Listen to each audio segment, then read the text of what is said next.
Título 3º. Do domicílio. Artigo 70. O domicílio da pessoa natural é o lugar onde ela estabelece a sua residência com ânimo definitivo. Artigo 71. Se, porém, a pessoa natural tiver diversas residências, onde, alternadamente, viva, considerar-se-á domicílio seu qualquer delas. Artigo 72. É também domicílio da pessoa natural, quanto às relações concernentes à profissão, o lugar onde esta é exercida. Parágrafo único. Se a pessoa exercitar profissão em lugares diversos, cada um deles constituirá domicílio para as relações que lhe corresponderem. Artigo 73. Ter-se-á por domicílio da pessoa natural, que não tenha residência habitual, o lugar onde for encontrada. Artigo 74. Muda-se o domicílio, transferindo a residência, com a intenção manifesta de o mudar. Parágrafo único. A prova da intenção resultará do que declarar a pessoa às municipalidades dos lugares que deixa, e para onde vai, ou, se tais declarações não fizer, da própria mudança, com as circunstâncias que a acompanharem. Artigo 75. Quanto às pessoas jurídicas, o domicílio é: da União, o Distrito Federal; dos Estados e Territórios, as respectivas capitais; do município, o lugar onde funcione a administração municipal; das demais pessoas jurídicas, o lugar onde funcionarem as respectivas diretorias e administrações, ou onde elegerem domicílio especial no seu estatuto ou atos constitutivos. Primeiro, tendo a pessoa jurídica diversos estabelecimentos em lugares diferentes, cada um deles será considerado domicílio para os atos nele praticados. Segundo, se a administração, ou diretoria, tiver a sede no estrangeiro, haver-se-á por domicílio da pessoa jurídica, no tocante às obrigações contraídas por cada uma das suas agências, o lugar do estabelecimento, cito no Brasil, a que ela corresponder. Artigo 76. Tem domicílio necessário o incapaz, o servidor público, o militar, o marítimo e o preso. Parágrafo único.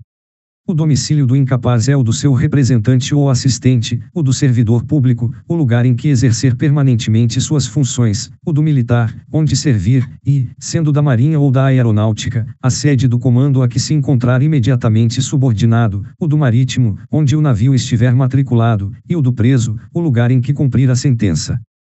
Artigo 77. O agente diplomático do Brasil, que, citado no estrangeiro, alegar extraterritorialidade sem designar onde tem, no país, o seu domicílio, poderá ser demandado no Distrito Federal ou no último ponto do território brasileiro onde o teve. Artigo 78. Nos contratos escritos, poderão os contratantes especificar domicílio onde se exercitem e cumpram os direitos e obrigações deles resultantes. Livro 2º. Dos bens. Título único.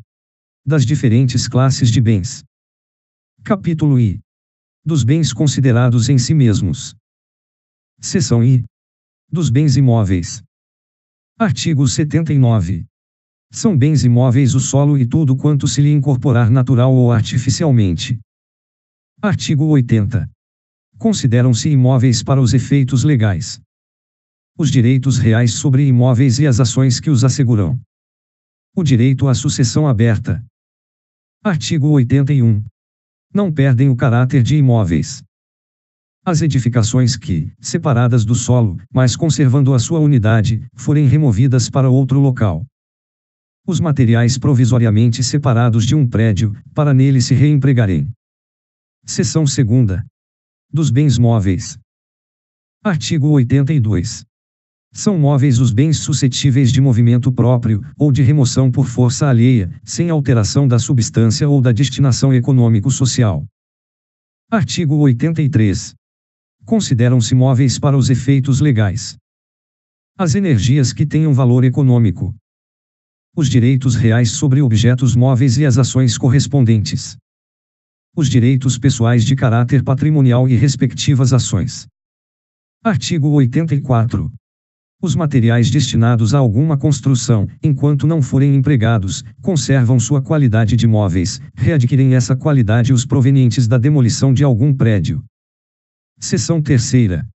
Dos bens fungíveis e consumíveis. Artigo 85. São fungíveis os móveis que podem substituir-se por outros da mesma espécie, qualidade e quantidade. Artigo 86. São consumíveis os bens móveis cujo uso importa a destruição imediata da própria substância, sendo também considerados tais os destinados à alienação. Seção 4ª. Dos bens divisíveis.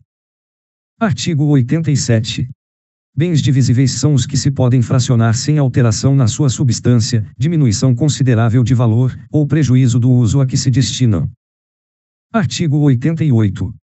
Os bens naturalmente divisíveis podem tornar-se indivisíveis por determinação da lei ou por vontade das partes. Seção V. Dos bens singulares e coletivos. Artigo 89. São singulares os bens que, embora reunidos, se consideram de per si, independentemente dos demais. Artigo 90. Constitui universalidade de fato a pluralidade de bens singulares que, pertinentes à mesma pessoa, tenham destinação unitária. Parágrafo único. Os bens que formam essa universalidade podem ser objeto de relações jurídicas próprias. Artigo 91. Constitui universalidade de direito o complexo de relações jurídicas, de uma pessoa, dotadas de valor econômico. Capítulo 2º. Dos bens reciprocamente considerados. Artigo 92. Principal é o bem que existe sobre si, abstrata ou concretamente, acessório, aquele cuja existência suponha do principal. Artigo 93. São pertenças os bens que, não constituindo partes integrantes, se destinam, de modo duradouro, ao uso, ao serviço ou ao aformoseamento de outro. Artigo 94. Os negócios jurídicos que dizem respeito ao bem principal não abrangem as pertenças, salvo se o contrário resultar da lei, da manifestação de vontade, ou das circunstâncias do caso. Artigo 95. Apesar de ainda não separados do bem principal, os frutos e produtos podem ser objeto de negócio jurídico. Artigo 96. As benfeitorias podem ser voluptuárias, úteis ou necessárias. Primeiro são voluptuárias as de mero deleite ou recreio, que não aumentam o uso habitual do bem, ainda que o tornem mais agradável ou sejam de elevado valor. Segundo são úteis as que aumentam ou facilitam o uso do bem. Terceiro são necessárias as que têm por fim conservar o bem ou evitar que se deteriore. Artigo 97. Não se consideram benfeitorias os melhoramentos ou acréscimos sobrevindos ao bem sem a intervenção do proprietário, possuidor ou detentor. Capítulo 3º. Dos bens públicos. Artigo 98. São públicos os bens do domínio nacional pertencentes às pessoas jurídicas de direito público interno, todos os outros são particulares, seja qual for a pessoa a que pertencerem. Artigo 99. São bens públicos os de uso comum do povo, tais como rios, mares, estradas, ruas e praças. Os de uso especial, tais como edifícios ou terrenos destinados a serviço ou estabelecimento da administração federal, estadual, territorial ou municipal, inclusive os de suas autarquias. Terceira, os dominicais, que constituem o patrimônio das pessoas jurídicas de direito público, como objeto de direito pessoal, ou real, de cada uma dessas entidades. Parágrafo único. Não dispondo a lei em contrário, consideram-se dominicais os bens pertencentes às pessoas jurídicas de direito público a que se tenha dado estrutura de direito privado. Artigo 100. Os bens públicos de uso comum do povo e os de uso especial são inalienáveis, enquanto conservarem a sua qualificação, na forma que a lei determinar. Artigo 101. Os bens públicos dominicais podem ser alienados, observadas as exigências da lei.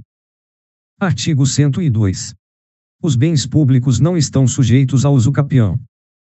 Artigo 103. O uso comum dos bens públicos pode ser gratuito ou retribuído, conforme for estabelecido legalmente pela entidade a cuja administração pertencerem.